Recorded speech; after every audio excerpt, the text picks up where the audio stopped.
আচ্ছা, বাংলাদেশের মতো একটা এত বড় দেশে সবার কাছে ভালো স্বাস্থ্যসেবা পৌঁছে দেওয়া এটা কিন্তু বিরাট একটা চ্যালেঞ্জ, তাই না?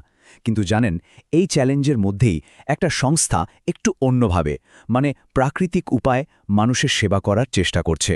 চলুন আজ আমরা হোমিওপ্যাথিক ফাউন্ডেশন বাংলাদেশের গল্পটা একটু শুনি, দেখি তারা কিভাবে হাজারো মানুষের জীবনে একটা ইতিবাচক পরিবর্তন আনার চেষ্টা করছে। স্বাস্থ্য মানুষের মৌলিক অধিকার, কথাটা শুনতে খুব সহজ, তাই না? বিশ্ব স্বাস্থ্য সংস্থার এই একটা লাইনে কিন্তু আমাদের আজকের আলোচনার মূল ভিত্তি। কথাটা সহজ হলেও এই অধিকারটা সবার জন্য নিশ্চিত করা যে কতটা কঠিন একটা কাজ, বিশেষ করে বাংলাদেশের প্রেক্ষাপটে, সেটাই আমরা এখন দেখব। 58%। সংখ্যাটা একটু খেয়াল করুন, এটা কিন্তু কোনো ছোটখাটো সংখ্যা না। একবার ভাবুন তো, ৯০-এর দশকে বাংলাদেশের প্রায় অর্ধেকেরও বেশি মানুষ ঠিকঠাক স্বাস্থ্যসেবা পেতেন না। এটা শুধু একটা ডেটা নয়, এটা ছিল একটা বিশাল জাতীয় সংকট, আর এর একটা সমাধান তখন খুব দরকার ছিল। তো চলুন এই চ্যালেঞ্জটা নিয়েই আরেকটু বিস্তারিতভাবে কথা বলি। ঠিক কী কারণে এত বড় একটা ঘাটতি তৈরি হয়েছিল, আর এর প্রভাবটাই বা কতটা মারাত্মক ছিল। আর এই যে ৫৮% কথা বলছি, এটা কিন্তু কোনো অনুমান নির্ভর তথ্য না, এটা উঠে এসেছিল খোদ বাংলাদেশ সরকারেরই একটা জরিপে ১৯৯৪ সালে। মানে দেশের অর্ধেকেরও বেশি মানুষ স্বাস্থ্যসেবার বাইরে। ভাবা যায়, এটা এমন একটা পরিস্থিতি তৈরি করেছিল যা তখনকার পুরো স্বাস্থ্য ব্যবস্থাকে একটা বড় প্রশ্নের মুখে ফেলে দিয়েছিল। তো এই যে একটা বিশাল শূন্যস্থান বা ঘাটতি, ঠিক সেই সময়ে একটা নতুন উদ্যোগের জন্ম হলো। এমন একটা উদ্যোগ যাদের লক্ষ্য ছিল একটু ভিন্ন পথে হাঁটা, মানে প্রচলিত চিকিৎসার পাশাপাশি প্রাকৃতিক আর নিরাপদ উপায়ে মানুষের কাছে স্বাস্থ্যসেবা পৌঁছে দেওয়া। দেখুন, হোমিওপ্যাথির ইতিহাস কিন্তু অনেক পুরনো। সেই ১৭৯০ সালে ডক্টর স্যামুয়েল হ্যানিম্যান এটা আবিষ্কার করেন। এরপর অনেক বছর কেটে গেল। তারপর এলো ১৯৯৪ সাল, যখন ওই সরকারি জরিপটা আমাদের দেশের স্বাস্থ্য খাতের একটা বড় দুর্বলতা সামনে নিয়ে এলো। আর ঠিক সেই প্রেক্ষাপটেই এর একটা সমাধান হিসেবেই ২০০৪ সালে ডক্টর মোহাম্মদ জাহাঙ্গীর আলম আর তার কিছু সহযোদ্ধা মিলে প্রতিষ্ঠা করলেন হোমিওপ্যাথিক ফাউন্ডেশন বাংলাদেশ, বা সংক্ষেপে HFB।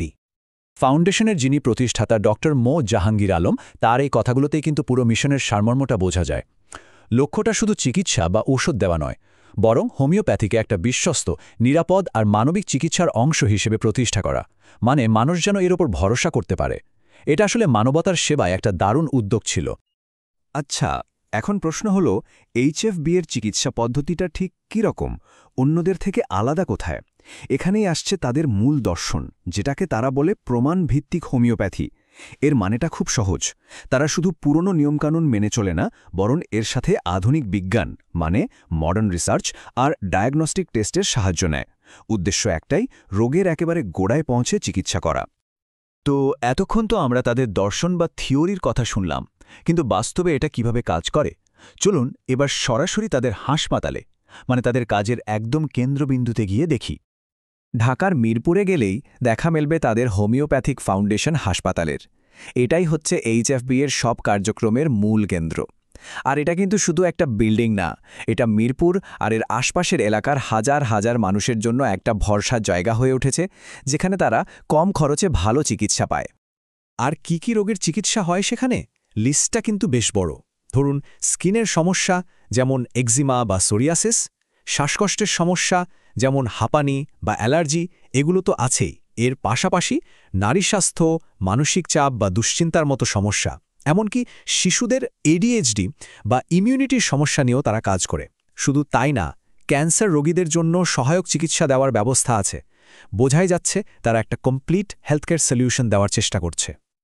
যে কোনো চিকিৎসার ক্ষেত্রে একটা বড় চিন্তা থাকে খরচ নিয়ে, তাই না? HFB এই ব্যাপারটা খুব সহজ আর স্বচ্ছ রেখেছে। দেখুন, এখানে একজন মেডিকেল অফিসারকে দেখাতে প্রথমবার খরচ হয় মাত্র ২০০ টাকা, এরপর ফলো আপে আরও কম ১০০ টাকা।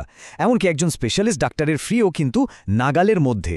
এই পুরো ফি স্ট্রাকচারটাই বলে দেয় যে তাদের আসল উদ্দেশ্য হল সব ধরনের মানুষের কাছে চিকিৎসা সেবাটা পৌঁছে দেয়া। কিন্তু HFB এর কাজ কিন্তু শুধু হাসপাতালের ওই ৪ দেওয়ালের মধ্যেই থেমে নেই, তারা এর বাইরেও অনেক কিছু করে। তাদের আসল লক্ষ্য হল পুরো সমাজেই একটা বড় পরিবর্তন আনা। তাদের কাজের ধরনটাকে আমরা মূলত দুইটা ভাগে ভাগ করতে পারি। একদিকে আছে সরাসরি রোগী সেবা, মানে হাসপাতালে বা অনলাইনে কনসালটেশন, স্পেশালিস্ট ক্লিনিক এইসব। আর অন্যদিকে আছে সামাজিক কাজ, যেমন দেশের বিভিন্ন জায়গায় ফ্রি হেলথ ক্যাম্প করা, স্বাস্থ্য নিয়ে সচেতনতা তৈরি করা, এমনকি ডাক্তারদের ট্রেনিং দেওয়া। এই দুইটা দিক মিলিয়েই কিন্তু তাদের মিশনটা সম্পূর্ণ হয়। তাহলে তাদের চূড়ান্ত লক্ষ্যটা কি? এক কথায় বললে, সারা দেশে হোমিওপ্যাথির একটা শক্তিশালী নেটওয়ার্ক তৈরি করা। তারা চায় শুধু ঢাকা বা বড় শহরগুলোতে নয়, দেশের প্রত্যেকটা জেলায় প্রত্যেকটা মানুষের কাছে যেন সাশ্রয়ী আর ভালো মানের চিকিৎসা পৌঁছে যায়। আর এভাবেই তারা বিশ্ব স্বাস্থ্য সংস্থার সবার জন্য স্বাস্থ্য এই স্বপ্নটা পূরণেও সাহায্য করতে চায়। এখন কথা হলো, এত বড় একটা কাজে কি আমরাও অংশ নিতে পারি? অবশ্যই পারি। চলুন দেখি কিভাবে এই মহৎ উদ্যোগের সাথে যুক্ত হওয়া যায়। এখানে যুক্ত হওয়ার জন্য কয়েকটা উপায় আছে। যেমন যারা ডাক্তার বা এই পেশার ছাত্র, তারা সাধারণ সদস্য হতে পারেন। যারা সরাসরি এই পেশার না কিন্তু এই উদ্যোগকে সমর্থন করতে চান, তারা সহযোগী সদস্য হতে পারেন। আর কেউ যদি এককালীন অনুদান দিয়ে সারা জীবনের জন্য এই মিশনের অংশ হতে চান, তাদের জন্য আছে আজীবন সদস্যপদ। এটা তো গেল সদস্যদের কথা। রোগীদের জন্য কিন্তু দারুণ একটা ব্যবস্থা আছে, আর সেটা হলো HPF হেলথ কার্ড। এটা বানানো হয়েছে মূলত চিকিৎসার খরচ কমানোর জন্য, যাতে মানুষ নিয়মিত নিজেদের স্বাস্থ্যের যত্ন নিতে পারে। আর এই কার্ডটা পেতে খরচ কত জানেন? একদমই সামান্য। এককালীন মাত্র ১০০ টাকা দিয়ে একটা কার্ড বানালে একজন রোগী পুরো ১ বছর ধরে এর সুবিধাগুলো নিতে পারবেন। তাহলে এই কার্ড দিয়ে লাভটা কি? সবচেয়ে বড় সুবিধাগুলোর একটা হলো বিভিন্ন টেস্ট বা প্যাথোলজি পরীক্ষায় ২৫% পর্যন্ত ডিসকাউন্ট পাওয়া যায়। এতে করে কিন্তু রোগ নির্ণয়ের খরচটা অনেকটাই কমে আসে, যা রোগীদের জন্য বিরাট একটা ব্যাপার। আসলে আমাদের সবার এই ছোট ছোট সমর্থন, তার সদস্যপদ হোক বা অনুদান, এগুলো মিলেই কিন্তু একটা বড় শক্তি তৈরি হয়। এই সমর্থনের কারণেই HFP দেশের প্রত্যন্ত আর সুবিধাবঞ্চিত এলাকাগুলোতে বিনামূল্যে মেডিকেল ক্যাম্প করতে পারে। আর এভাবেই স্বাস্থ্যসেবা পৌঁছে যায় সেসব মানুষের কাছে যাদের কাছে পৌঁছানোটা সবচেয়ে বেশি জরুরি। রোগের নয়, রোগীর চিকিৎসা করুন। এই একটা লাইনই মনে হয় HFB এর পুরো কাজের সারসংক্ষেপ। তাদের কাছে মূল ফোকাসটা রোগ নয়, বরং অসুস্থ মানুষটা। আর তাই তাদের চিকিৎসাটাও হয় পার্সোনালাইজড বা ব্যক্তিকেন্দ্রিক। তো সবশেষে একটা প্রশ্ন কিন্তু থেকেই যায়। আচ্ছা, ট্র্যাডিশনাল চিকিৎসা পদ্ধতির সাথে আধুনিক বিজ্ঞানের এই যে মেলবন্ধন, এটা কি সত্যি সত্যি একটা দেশে স্বাস্থ্য খাতের বড় কোনো ঘাটতি পূরণ করতে পারে? হোমিওপ্যাথিক ফাউন্ডেশন বাংলাদেশের এই যে প্রচেষ্টা, এটা হয়তো আমাদের সেই উত্তরটা খুঁজে পেতে সাহায্য করবে।